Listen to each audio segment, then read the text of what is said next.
Bem, nós falamos na última aula, né, sobre sistemas durante essa aula agora falamos sobre o sistema protópico, tá? E o que seria esse sistema protópico, né? Seria o sistema de tornar. Então, como eu adquiro essa maneira de função, tá? Segmentar dessa função progressiva. É o verdadeiro tornar-se.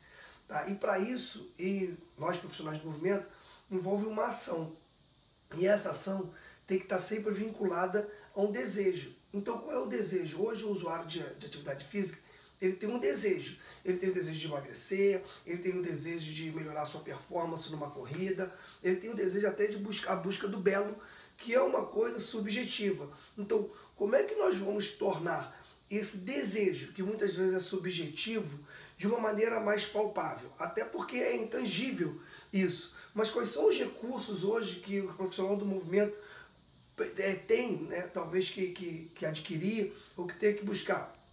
É justamente fazer com que esse desejo se aproxime de uma realidade. E essa realidade não pode ser virtual. Essa realidade é física, essa realidade é concreta. Por quê? Porque a ação do movimento é concreta.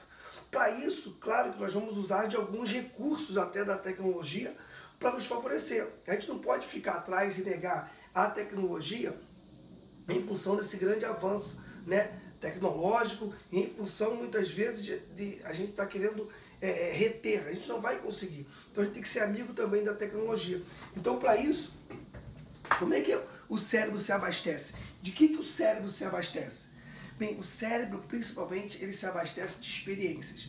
E essas experiências, elas sim, elas podem ser experiências abstratas, elas podem ser experiências virtuais, porque existem processos de codificação, tá, na chegada dessa recepção desses estímulos, que vão gerar, claro, que energia, que vão gerar código, que vão gerar bytes dentro desse sistema nervoso central. E esse aglomerado de informações fará com que esse cérebro, algumas coisas ele armazene, outras coisas ele vai jogar fora. Então, esse tipo de armazenamento, até mais a longo prazo, é que vai caracterizar, que vai dar uma consistência maior à memória de longo prazo. E algumas informações que não são tão importantes ele vai descartar. Para nós profissionais do movimento, o que a gente quer fazer, que ele adquira maior consciência, é em relação aos padrões de movimento. E hoje, muitas vezes, os padrões de movimento que a própria tecnologia está nos forçando. Por exemplo, o uso de um celular. O uso de um celular fica quase que inevitável você não abaixar a cabeça. Você vai continuar abaixando a cabeça, você vai continuar usando o celular, porém, existem formas em que você pode abaixar essa cabeça, mas mantendo certas estabilizações musculares para que o dano da repetição desse gesto motor não seja maléfico, né, ao longo do tempo. Então, qual será a função do profissional? O profissional ele tem que buscar meios e alternativas para ofertar mais movimento. O desafio não só físico, mas desafios duplos, desafios onde não importa se ele está levantando 10, 20, 30 quilos num exercício muito simples, por exemplo, uma extensão e flexão do cotovelo. Isso, né, daqui a pouquinho não vai ser mais o suficiente para você poder gerar até mesmo aderência. Eu não estou aqui negando o treinamento de força, muito pelo contrário. Tem que treinar força sim, tem que treinar flexibilidade, velocidade, endurance.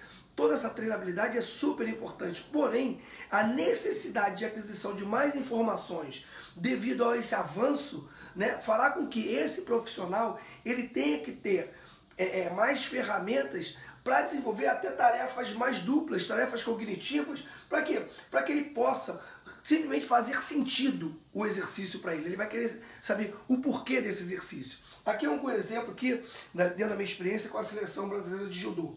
Tá? Então a gente pode ver aqui, né, essa aqui é a campeã olímpica, né, a Sara Menezes, né, fazendo um tipo de treinamento não usual para o judô.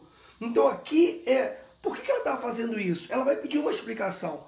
Ela passa a não ser simplesmente passiva diante de um comando do profissional. Ela tem que desenvolver estratégias e ela tem que reconhecer: isso daqui vai ser benéfico para mim quando? E é claro que a gente sabe que no judô não existem esses deslocamentos, que no judô não existem esses saltos, Porém, o salto, o deslocamento, os processos de ligação de movimentos e processos coordenativos fará com que ela possa inverter muitas vezes o movimento que ela quis executar, mas diante de uma ação do adversário, ela modificou. Ela modificou o quê? Porque ela sabia que em determinados processos ela teria bom equilíbrio para poder até executar uma outra tarefa que ela nem treinou tanto, mas ela tinha guardado na sua memória de longa duração.